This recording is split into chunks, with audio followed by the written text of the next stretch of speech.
500 years after her epic life and tragic death, the beheaded Tudor queen Anne Boleyn still sparks controversy and intense interest. Here are 10 captivating reasons why. Welcome to History Tower. Number 6. Empathy. One character trait that's been often overlooked was Anne's ability for empathy and her resulting determination on poor relief. As William Latimer mentioned, Anne gave orders to support poor people and she quickly resolved petitions. She and her maids of honor spent a lot of time sewing clothes, which were distributed on progresses with a shilling per head and 2 shillings for pregnant people.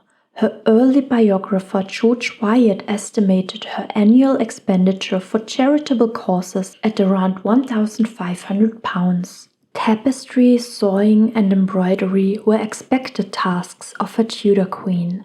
Building and furnishing, jewels and clothing were important in royal lives. As George Wyatt mentioned, those that have seen at Hampton Court the rich and exquisite works by herself, for the greater part wrought by her own hand and needle, and also of her ladies, esteem them the most precious furniture that are to be accounted amongst the most sumptuous that any prince may be possessed of. And yet far more rich and precious were those works in the sight of God, which she caused her maids and those about her daily work in shirts and smocks for the poor.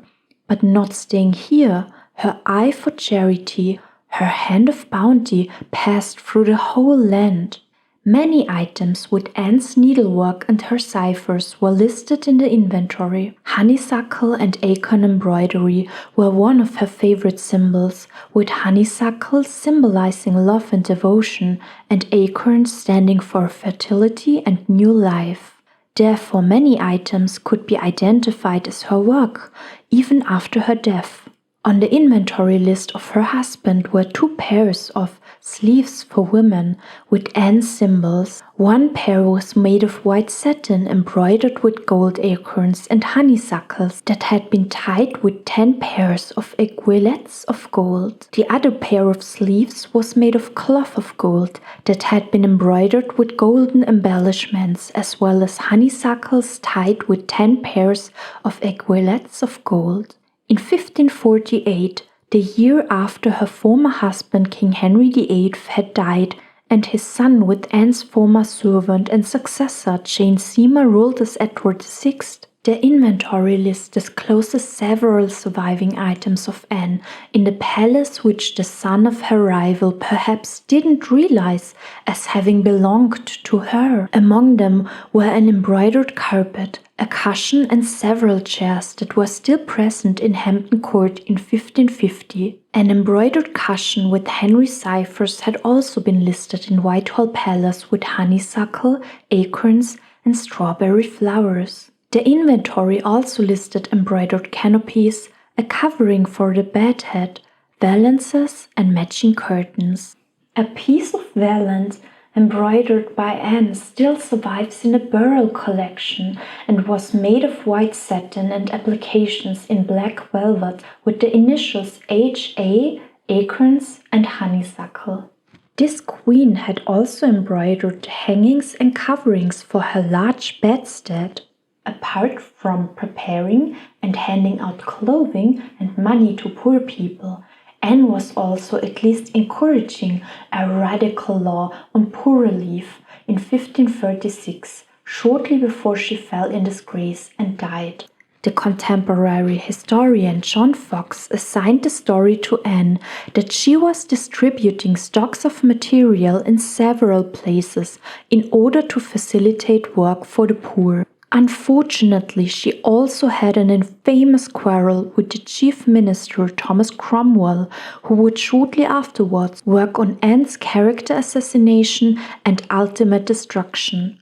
What did they quarrel about?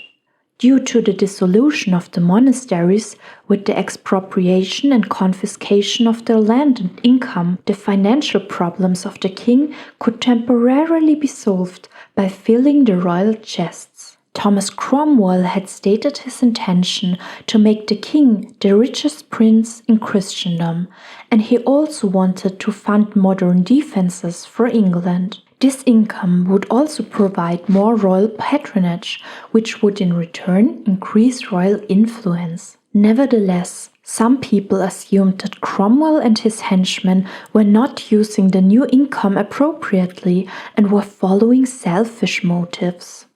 One of these skeptics was Anne Boleyn, who confronted Cromwell with her claim that instead of stuffing the king's chests, the money should go to better uses, like education, for instance supporting scholars and universities, and poor relief, like charitable causes. Perhaps Anne just saw this encounter with Cromwell as a disagreement, but Cromwell didn't take it lightly. Number 7. Political influence and patroness. Anne Boleyn was a driving force in the Reformation of England.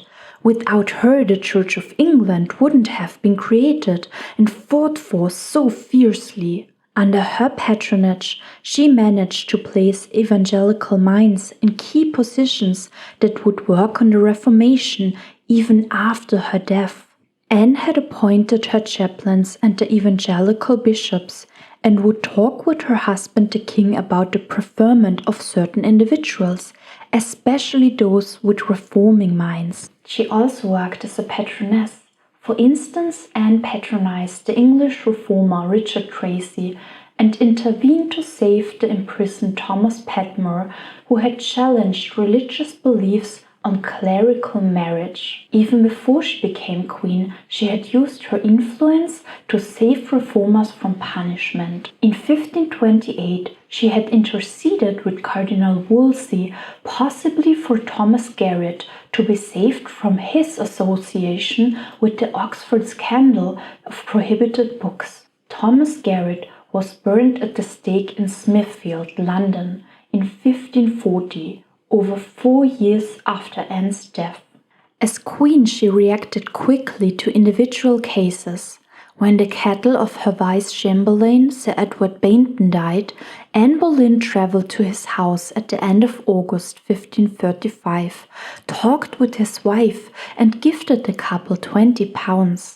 In a letter from the Boleyn protégé William Marshall, he mentioned the queen to be a mediatrix between petitioners and the king. After Anne's death, Nicholas Shaxton, the Bishop of Salisbury, urged the chief minister Thomas Cromwell in a letter to promote the reform as diligently as Anne, who had also incited Cromwell to do so during her lifetime. Anne's father, the ambassador Thomas Boleyn, was also noticed as a patron of theological and secular works by reformers abroad. The Queen allegedly didn't just support printers, but also the vernacular Bible. Apart from working as a mediatrix and patron, Anne annually supported institutions like Oxford and Cambridge. She also saved both universities from the new clerical tax by interceding with the king. Anne Boleyn was designated the new founder of the Collegiate Church of Stoke-by-Clare, where her evangelical ally Matthew Parker was kept busy as dean. There was a new grammar school and 8 to 10 choral scholarships, which could lead to a bursary at Cambridge. After her death, Anne was remembered as a generous patron of students and scholars. Number 8. Courage. Every account on her death reveals that Anne Boleyn died bravely. After having been found guilty at her trial in May and receiving the death penalty, she kept her countenance and dignity and gave a short speech proclaiming her innocence. When the Constable of the Tower, Sir William Kingston, came to her prison in the royal apartments on the morning of the 19th of May 1546, to inform her that the hour of her execution approached, she told him to acquit himself of his charge, for she had been long prepared. She went out of these rooms that don't exist anymore and to the audience surrounding the scaffold with an untroubled countenance, as the English summary of the French account by Lancelot de Carle put it. It was a short way from the royal apartments to the scaffold within the Tower of London. She was noticed as looking especially beautiful on that morning, but her voice seemed to show the exhaustion of her trauma before she gathered the strength to continue a traditional execution speech. The Wriothesley Chronicle mentions that she held her speech with a goodly smiling countenance, although she was standing close to her enemies on the scaffold who had come to see her die. In 1558, the Scottish reformer Alexander Ailes wrote to her daughter Elizabeth, who had ascended the throne, that her mother had exhibited constancy, patience, and faith towards God, that she made the impression of having been unjustly condemned. Even her enemy, the imperial ambassador Eustace Chapuis, wrote on the day of her death, "No one ever showed more courage or greater readiness to meet death than she did, having, as the report goes, begged and solicited those under whose keeping she was to hasten the execution." A letter to Lord Liesl described the courage Anne had displayed in the last moments of her life. And Anne, the late queen, suffered with sword this day within the tower upon a new scaffold, and died boldly. Lord Liesl would be arrested 4 years later on the exact day of Anne's death, and he died of natural causes in the Tower shortly after his innocence had been proven.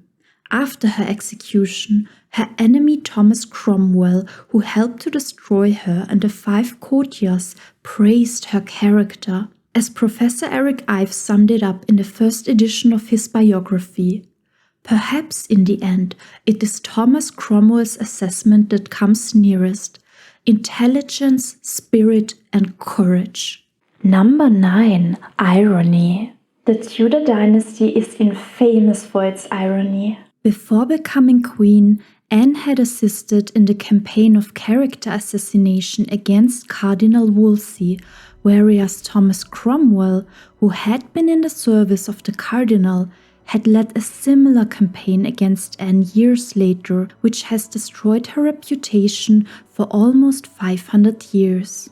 When the king's best friend Charles Brandon, the Duke of Suffolk, tried to sabotage his marriage plans with Anne, she became angry and accused him of an incestuous relationship with the fiancé of his son. Years later, Anne was accused of an incestuous relationship with her brother George. Charles Brandon was on the jury that condemned Anne, George, and the 4 other courtiers. Anne Boleyn's family motto was the most happy, and after her death a ring was found with the word most, which had the rest of her motto broken off. Many of her enemies followed her to the scaffold, among them her hostile cousin Nicholas Carew, who had trained her servant Jane Seymour to seduce the king, and Thomas Cromwell was sentenced to death years later as well, who had worked as the architect of Anne's destruction. Although Henry's son with Anne's servant Jane Seymour became King Edward VI as a child and never had anything kind to say about Anne Boleyn, just like his mother, he was nevertheless educated by John Jack, who had been recommended for promotion by Dr. William Butts, that had been Anne Boleyn's talent spotter. Although Jane Seymour had belonged to the Catholic faction, her son was brought up with an evangelical worldview due to the unintended help of the Boleyn circle. Edward's coronation procession in London even mirrored Anne's, with the descent of a heraldic badge. Anne had her falcon displayed, whereas Edward had the Seymour phoenix displayed. Just like Anne's brother George, both brothers of Jane Seymour would be beheaded on the king's orders, which means Jane's son Edward ordered the execution of her 2 brothers and therefore his own uncles. Even her daughter Elizabeth followed Anne's footsteps by being imprisoned in the Tower of London. They had mirroring lives. Anne descended from the throne to the Tower, whereas Elizabeth ascended from the Tower to the throne. Elizabeth's half-sister Queen Mary I released her on the 18th anniversary of her mother's execution on the 19th of May 1554. During Elizabeth's reign, she was responsible for the execution of her cousin Mary Stuart, Queen of Scots, and became a queen killer like her father Henry VIII. This shows perhaps the greatest irony that could possibly have happened. Henry VIII's son died young, wherefore his daughters from the wives that he had mistreated would continue the Tudor rule. Number 10. Legacy. One of the greatest ironies is that despite all odds, Anne's bastardized daughter Elizabeth became one of the most successful and popular monarchs in English history. Elizabeth had received a Protestant education and continued the Protestant reform in England that had begun with the determination of her mother, Anne Boleyn. As a queen, Elizabeth proved to be skilled in diplomacy, but also showed a dark and violent side. During Anne's coronation process through the streets of London, she passed by a long scroll at St. Paul's Gate with the Latin inscription, "Queen Anne, when thou shalt bear a new son of the king's blood, there shall be a golden world unto thy people." Anne wasn't just hailed as the potential harbinger of a golden world, but also of a golden age. As the French poet Nicolas Bourbon put it in his epigram, "Just as the golden sun dispels the gloomy shadows of night and at daybreak makes all things bright, so you, O Queen, restored as a new light to your French and enlightening everything, bring back the golden age." Elizabeth I became known as the Virgin Queen, as well as Gloriana, who had created a golden age in England. Her reign is still called the Elizabethan Age. This was a success against all odds. Hi, my name is Elizabeth I and this is my first TikTok video. Today I'm going to give you a quick tutorial how you can steal a flat screen TV from any party. Step number 1, wear my large dress. Step number 2, smuggle the flat screen TV of your choice underneath the dress out of the palace. Step number 3, enjoy your new flat screen TV. You're welcome. See you in my next video.